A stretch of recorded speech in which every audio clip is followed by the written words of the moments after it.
నమస్తే. నా పేరు సుధాకర్, జనసేన పార్టీ, కందుకూరు నియోజకవర్గం.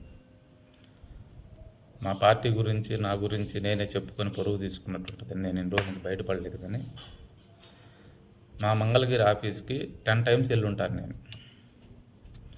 కనీసం ఒక్కసారి కూడా లోపలికి అలౌ చేయలేదు. ఆ సెక్యూరిటీ వాళ్ళు ఉంటారు ఆడ. అంటే నేనేదో పాసులు లేకపోతే ఎవరైనా రికమెండేషన్ ద్వారా ట్రై చేయలేదు, డైరెక్ట్గా నేనే వెళ్ళాను.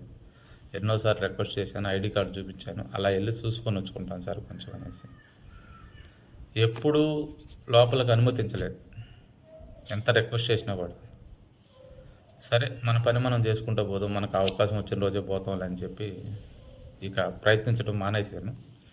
అయితే ఒక 3 ఫీట్ గేట్ ఎంత ఉంటుంది, అక్కడ బౌన్సర్స్ 4-5 కూర్చొని ఉంటారు, షిఫ్ట్ల వారీగా ఉంటారు. కనీసం ఊపిరి పీల్చుకోవడానికి కూడా ఉండదు అక్కడ. లోపలికి వెళ్ళాలంటే ఎవరు పక్కకు కూడా వెళ్ళరు. అలాంటి ఆఫీస్ లోపలికి ఒక వ్యక్తి వెళ్ళి కార్లు పగలగొట్టేసి విధ్వంసం సృష్టించాడంటే ఆ వ్యక్తి ఎవరు పాస్ పోయాడా, ఎవరైనా పాస్ ఇస్తే పోయాడా, లేకపోతే ఎవరైనా రికమెండేషన్తో పంపించారా? అది సెక్యూరిటీ వాళ్ళే చెప్పాలి దానికి ఏం జరిగిందని.